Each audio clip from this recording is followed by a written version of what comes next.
Good morning. This week we're going to talk about one of my absolute favorite author, Connie Willis.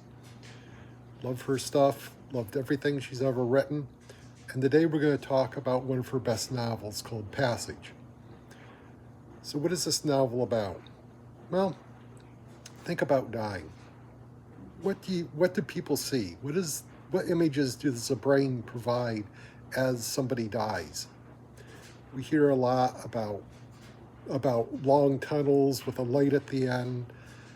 People seeing their loved ones and reuniting with them. Usually it's really the main thing that constantly recurs in these stories is a long tunnel as you walk through it with a light at the end. In this book passage, we meet a researcher, Dr. Joanna Lander, who wants to learn about these near-death experiences. She's trying to conduct a real scientific investigation of near-death experiences, and she's constantly being stymied by another sort of researcher called Mr. Mandrake, who really isn't doing a scientific job. He's really just telling the patients what they've seen so that he can write it up in a book and claim that they're all seeing the same thing. What Joanna Lander is trying to do is understand what they're actually seeing. She's constantly having trouble getting to the patients before Mr. Mandrake gets there. Then all of a sudden, Joanna meets another researcher called Dr. Richard Wright. His investigations sort of overlap with hers. He's not specifically looking at near-death experiences. He's trying to figure out why some people who have coded and technically died can come back. Is there anything biological that starts the process of resuscitating the patient? And if so, could he possibly, replicate it? His way of doing that is to basically put them into a simulate death. Simulate death using drugs. Not technically kill them, but make their body think that they're dying. So they decide to hook up because that provides Joanna with a ready set of patients to talk to right after they come back out of this state, and it gives Dr. Wright an obvious person that's very good at interviewing the patients. They decide so while after they investigate this for a while, Joanna decides to try it herself. And that's when she wakes up in her near-death experience, walks down a corridor and opens a door and finds herself on the deck of the Titanic right before it hits the iceberg. And to find out the rest of the plot, you're just going to have to read the book. So what is this book about? What is Connie Willis really trying to dig into? Well, obviously, one of the things that it wants to look at is what are near-death experiences. And not to give too much away, but I really think that Connie Willis might be onto something here. And her explanation has nothing to do with the mystical side of it, has nothing to do with an afterlife, and it has absolutely nothing to do with the religious implications.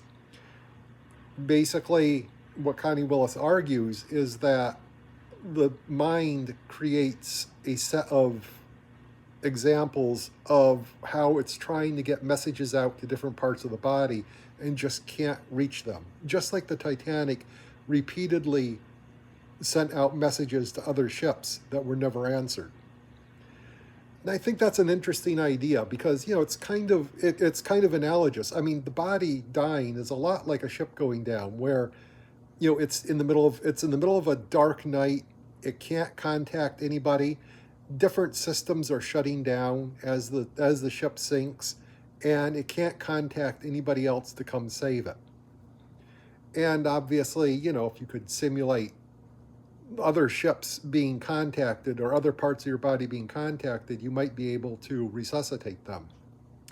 Just a thought. I don't know if Connie Willis has any scientific basis in making that claim, but it's an idea to consider. But what are the other things that this book is considering?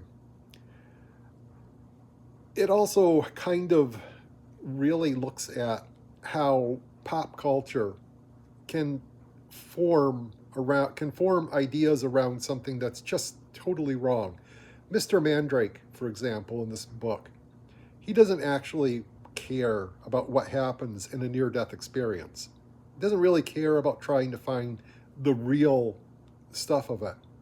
He really just cares about doing what we would call a sort of biased, idea. He just wants to be able to write his popular books and sell lots of copies and make lots of money. And he doesn't really care whether what he's pushing is real or not. He just cares about selling books. And that can kind of sometimes color scientific investigations into anything like this, near-death experiences, UFOs, Bigfoot, whatever.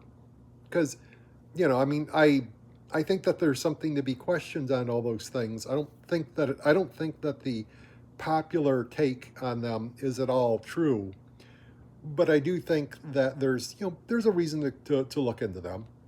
Yet we constantly in pop culture get told UFOs are these like 3-foot tall grays or whatever from another star system. That's probably not what it is, but it's a question that we should be looking at. There's also, as a third thing that this book really, really digs into, it's more personal. It's how we can sometimes get so wrapped up in our personal problems and our personal thought process that we don't notice what is right in front of us. Joanna is literally working with a guy named Dr. Wright. She's literally working with Mr. Wright. He's literally constantly trying to suggest, well, let's go out to get a cup of coffee or something like that. She's obviously attracted to him, but she doesn't notice that he's right there. He's fallen in love with her, and yet she just won't look at it. And it's because she's constantly so caught up in her own problems, her own thought process, that she can't allow herself to notice it. So it's something to think about. It's like, we're all going to die someday. You might as well notice the roses in front of you and stop to smell them. So is this book worth reading? Oh my, yes. Connie Willis is one of my favorite authors. I've loved everything I've read by her. She's wonderful. She's funny. She's smart. And believe it or not, this is actual science fiction because it's fiction about science. It's fiction about a soft science, but it's still fiction about science. And instead of dealing with aliens or spaceships or anything like that, she's actually digging into real science fiction. And she's doing it in a humorous way about a rather weighty subject. Because, death is not exactly known for being really loads of fun. But this one is. And it's because of the way Connie Willis consistently writes. Connie Willis is obviously a fan of like 1950s screwball comedies. She obviously likes movies like Arsenic and Old Lace, or even the movies directed by Howard Hawks, like It Came from Outer Space and other stuff like that, where people constantly talk over top of of themselves. They only half hear what the other person is saying, and that leads to humorous results. Actually, the original movie version of MASH would be a perfect example of that. Or actually, the same director, Popeye, where people are constantly talking over top of each other and not really listening to what the other person is saying, and it's actually leads to some really good jokes. And I know the subject matter in this book is somewhat dark because it is about death and it is about what happens when we die. It's done in a really humorous way. And it's a long book, but you really don't notice the length of it while you're reading it because, like I said, it's got an interesting plot. What's going on? Why does Joanna keep going back to the Titanic every time she goes under? It's got a really great set of characters in that Joanna and Dr. Wright are both constantly just missing each other's signals. And it's a relatively fast paced plot. So you really don't notice the length of the book while you're reading it.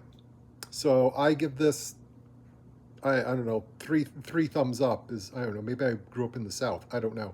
But anyway, I would say definitely read this book. It's a load of fun. And that's all I have to say about it. You have a great day. Bye-bye.